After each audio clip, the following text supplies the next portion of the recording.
Assalamualaikum teman-teman. Selamat datang kembali di channel saya, Pandemic Growth. Sebuah wadah untuk kita tumbuh bersama ke arah yang lebih baik.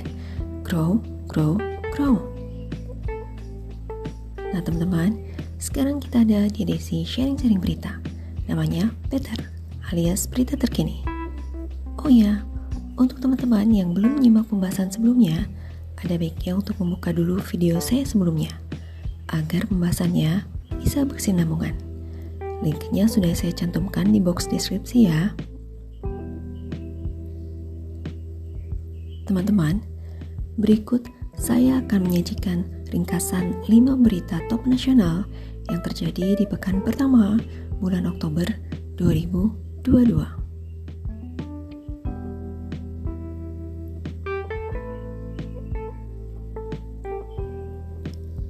Berita pertama adalah berita tentang Menteri Pertanian yang apresiasi kerja keras insan pertanian.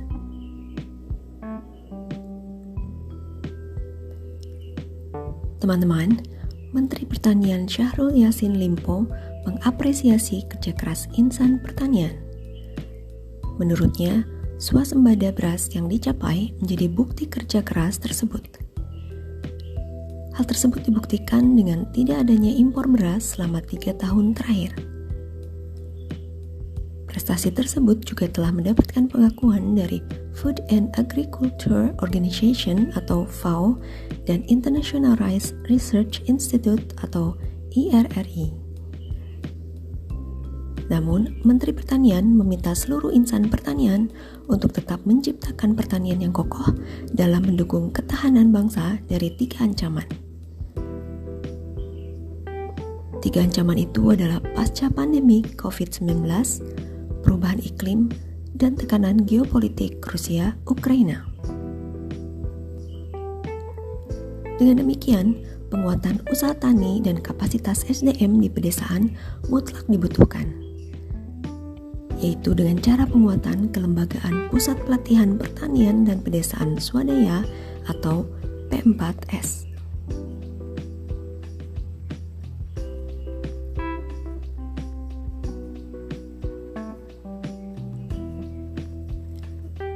Berita kedua adalah berita tentang beras di Batam.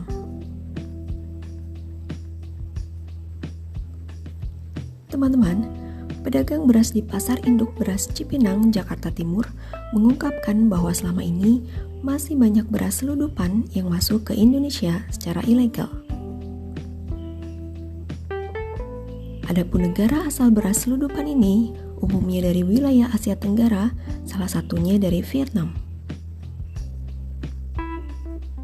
Pedagang asal Sragen itu menjelaskan tidak ada pengkategorian khusus soal jenis beras yang masuk ke Batam.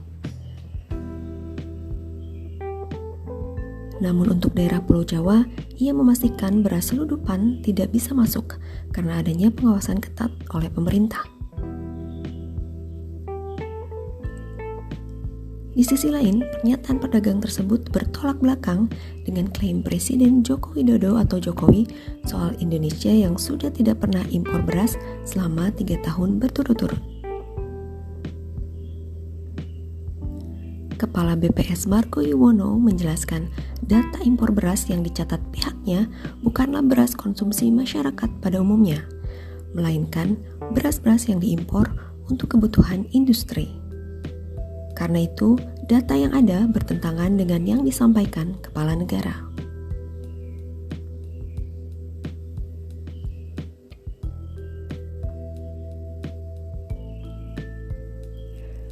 Berita ketiga adalah berita tentang tragedi Oktober di Stadion Kanjuruhan.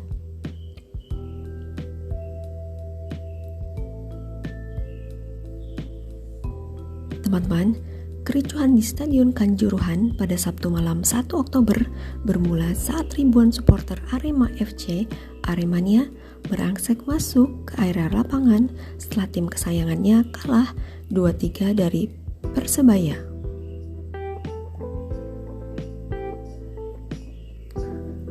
Polisi kemudian menembakkan gas air mata di dalam lapangan yang membuat banyak supporter pingsan dan sulit bernafas.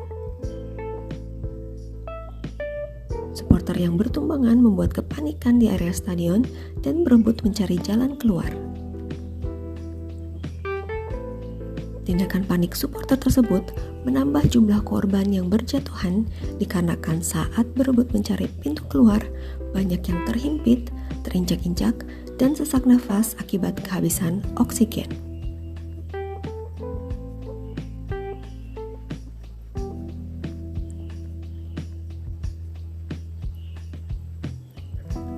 Berita keempat adalah berita tentang pernyataan Presiden FIFA Gianni Infantino soal tragedi Kanjuruhan.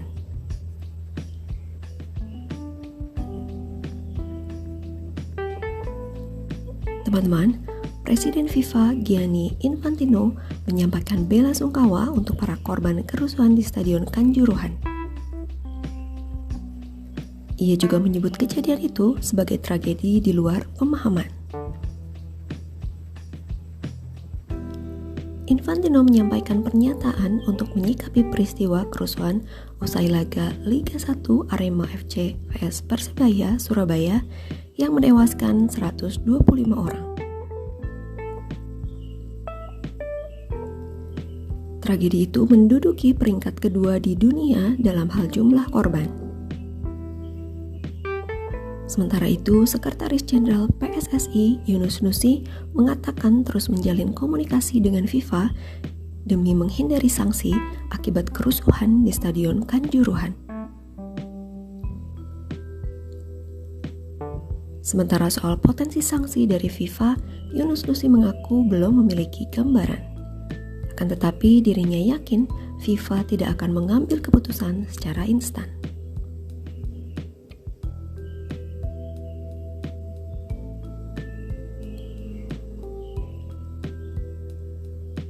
Berita terakhir adalah berita tentang penyelidikan KPK atas kasus Formula E.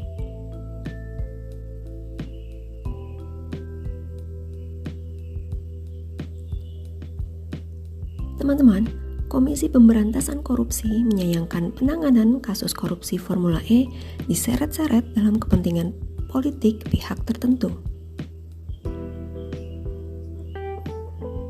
Menurut KPK, lembaganya telah menangani kasus itu sesuai prosedur hukum. Ali mengatakan lembaganya menangani kasus Formula E karena adanya laporan dari masyarakat. Laporan itu kemudian ditelaah untuk mengetahui apakah kasus itu bisa ditangani oleh KPK atau tidak. Sementara ini, KPK masih mengumpulkan informasi yang diperlukan. Salah satunya dengan memanggil Gubernur DKI Jakarta, Anies Baswedan, untuk dimintai keterangan. Sebelumnya, mantan pimpinan KPK Bambang Wijojanto menduga ada upaya untuk mengkriminalisasi Gubernur DKI Jakarta, Anies Baswedan, di kasus Formula E. Sementara itu, tim penegak hukum KPK yang telah menggelar ekspos kasus Formula E beberapa kali membeberkan hasil penyelidikan timnya yang dinilai belum cukup bukti untuk dilanjutkan ke penyelidikan. Namun, Ketua KPK Firly Bahuri ditengarai berkukuh agar kasus itu naik penyidikan. Nah teman-teman, sampai di sini dulu pembahasan secara singkat dan sederhana tentang 5 berita top nasional di edisi Better alias berita terkini. Oh ya, untuk teman-teman yang mau sharing pengetahuan atau berkomentar seputaran isu ini, boleh langsung tulis di kolom yang tersedia. Jangan lupa untuk tetap disclaimer on. Pelajari dengan betul sebelum terjun ke hal-hal yang tidak kita ketahui. Satu lagi teman-teman, jangan lupa dukung terus buku-buku antologi saya ya. Sudah bisa dipesan loh. Bagi yang berminat, bisa tulis pesan di kolom komentar atau DM saya di Instagram @donamarianda. Jangan lupa juga untuk follow akun saya juga di titip tip tip TV. Sampai jumpa lagi.